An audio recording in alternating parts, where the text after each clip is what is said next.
All right, so today we're going to take a look at Unit 4, Part 10, Consequences of Centripetal and Centrifugal Forces. Okay, so these are things that can challenge a state's sovereignty. Remember, a state sovereignty means the ability to rule yourself. So at the end of this, you should be able to explain the concepts of centripetal, pedaling us forward, and centrifugal, things that break us apart, forces that apply at the state scale. Remember, state means national.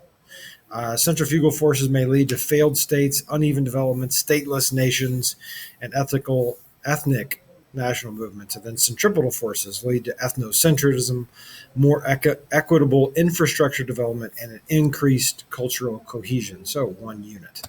All right, so essential knowledge. Centrifugal forces lead to failed states. Okay, we'll get into more of that later. Uneven development, stateless nations, and ethnic nationalist movements. So remind me, what's the difference between centrifugal and centripetal? Remember, centripetal was that big gorilla riding the bike, the pedaling us forward. Okay, and centrifugal is the breaking in half, like with the karate chop, right? It breaks us apart. Okay, so centrifugal forces, okay, would include things like ineffective government institutions. Okay, so like the government doesn't have the ability to educate the people. Okay, so the link here, if you can see it live, and you actually can see it live, uh, many of the worst countries for education are in Africa because the governments aren't stable enough, right? So not having education for your people is a centrifugal force because the people aren't educated, and then that causes problems down the line. So other centrifugal forces are language or religion, okay, ethnicity. And this could be something that breaks it apart, right? In Nigeria's election, it broke down all based on religion. So that meant you had 60% of the people that were one religion, 40% that were the other. So that means the 40% lose every time. So that's not good, right? So that creates a situation where the people of the country want to get away from the nation, right? So that would become um, they want their autonomy, so that becomes devolutionary, right, where they break down, okay, in devolution. So separatist movements in Scotland, Catalonia is another one. The Basques in Spain, Catalonia's in Spain. Remember, those are all separatist movements where separate ethnic groups, okay, want to separate from the national country. So more causes, multiple ethnicities or nationalities. America is rare, and not as rare as it used to be. We have so many ethnicities, but everything else we have is so centripetal that it takes care of it. Our economy is good. Our government is stable. We have infrastructure for everyone. So even though we have multiple ethnicities, that doesn't mean that we're on track for a revolution. Economic inequality, you want people to have the same amount of availability towards income to live a comfortable life.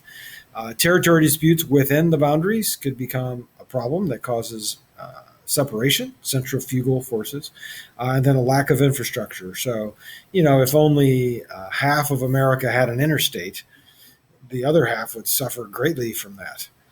If it was just east of the Mississippi but not west of the Mississippi, that would be a huge problem, right? For us, the building of the Transcontinental Railroad go across the country was a centripetal force that helped unite everybody and bring us together. Okay, not having that could cause problems. And sometimes that's caused by physical things, like we looked at the other day. Physical features can be a cause of devolutionary forces. Okay, all right, so centrifugal forces may lead to failed states, right? You see this at the top of each one. So here's another thing about the economy. Okay, GDP is a fine determinant of a country's economy. So you'll see more of that when you're a senior and you take like econ, if you choose to do that. But like the GDP tells us, the gross domestic product tells us what the country puts out, right? So the higher it is, the better off the country is. Okay, its location, that's kind of like the shatter belt thing we looked at before. I mean, that can be a centrifugal force because if you're in between two different forms of government, you could have some of your population that feels one way and some that feels the other. Okay, religion can definitely be a centrifugal force.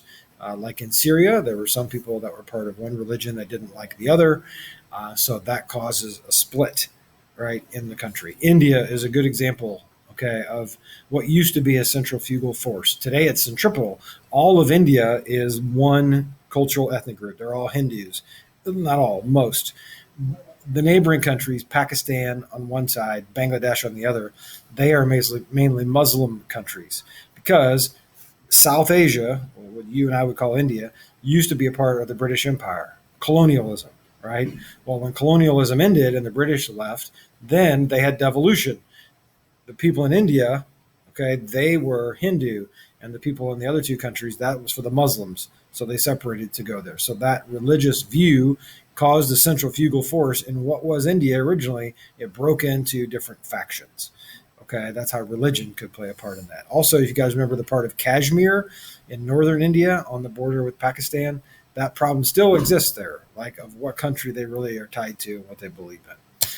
Okay, so examples of failed states: South Sudan, Yemen, and Syria. Okay, there's a civil war there. Well, if there's a civil war going on, the government can't provide their everyday facilities, just like in America when we had our civil war. The government wasn't doing the things that they would have done in today's world for sure. Okay, in those days, we didn't have a school system. But if we did, there's no way it would have been functioning because all of the government focus would have been on the war. It's the same in these states of South Sudan, although it's better there now than it used to be, Yemen and in Syria. Okay, uneven development is also a problem, and the American Civil War is a great example.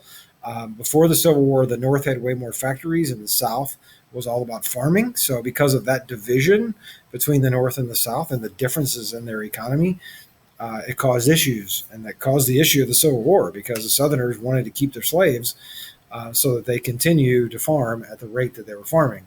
Where the Northerners didn't really care about slaves because they had factories. They didn't live in a slave economy.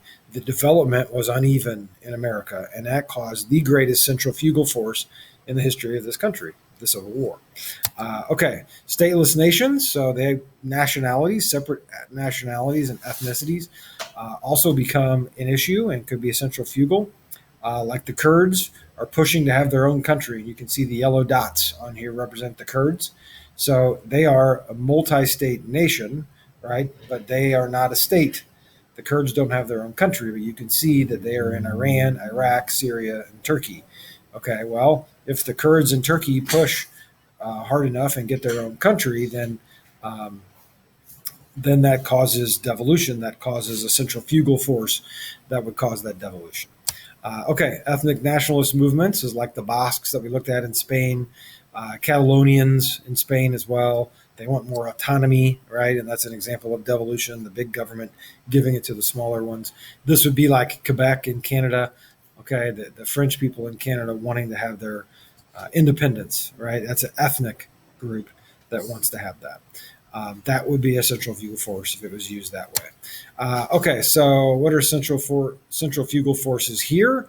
So this is a map of South Asia, and I mentioned this earlier. Okay, so I'll leave this as a question for you to answer on the Ed puzzle. But looking for centrifugal forces in this part of the world, okay, in South Asia.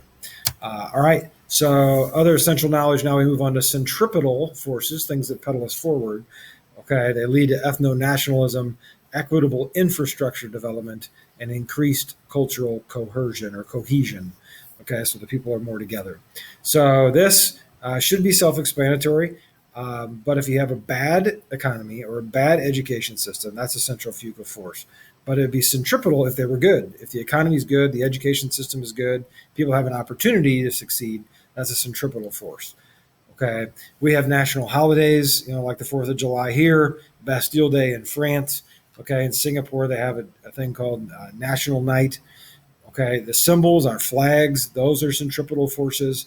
Most of the time, okay, they're centripetal forces. Some flags are centrifugal forces, as we've seen in the last few weeks. But those are all I'm trying to give you examples of centripetal things. So the American flag and patriotism, okay, is a centripetal force. It's something that unites us. Okay, examples of this being centripetal forces economically developed, right? So you're doing well economically. You have a shared culture or history together as a country, like we certainly do in America. Great Britain would be a great example of that for way longer than us. Strong national government. It could be a federal government where remember that governments or the power is divided up amongst different levels, or it could be unitary where the top of that unit of government is where all the power is. Either way, if they're strong, that could be a centripetal force. One common language or religion. India is that way. Today, India is mainly Hindu. There are other religions there, but the government really pushes the Hindu. So that's a common religion that unites the people in India. Okay.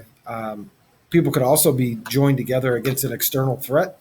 Okay. Like it's possible in Mexico that they would consider the United States a threat. So the people of Mexico are centripetally united against us. That's not really the case, but that's what would happen if it was a centripetal force, right? So a war or something could really unite people. And we saw that like on 9/11.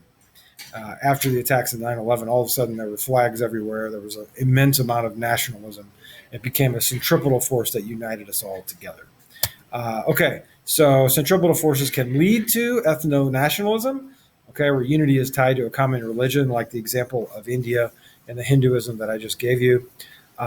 It can also lead to more equitable infrastructure development, okay, good transportation for everyone. Because we had centripetal forces in America in the 1950s, we were able to build an interstate system where you can get from Boston to San Diego. Okay, that's a great infrastructure. It's an amazing infrastructure that we have in this country. Okay, we can go anywhere. That's a centripetal force. Increased cultural cohesion. That means that culture groups get along better together. They're more willing to accept the ideas of others. Okay, so those would be centripetal forces because you give everybody that opportunity. Okay, so here's the same map. So on this map, instead of centrifugal forces, now I'm going to ask you for centripetal forces, things that would unite different places on this map. Okay. All right. That brings us to the end of this for 410. Okay. So again, it's centrifugal, which are things that take people apart or separate states, and centripetal are things that unite states and have them move forward.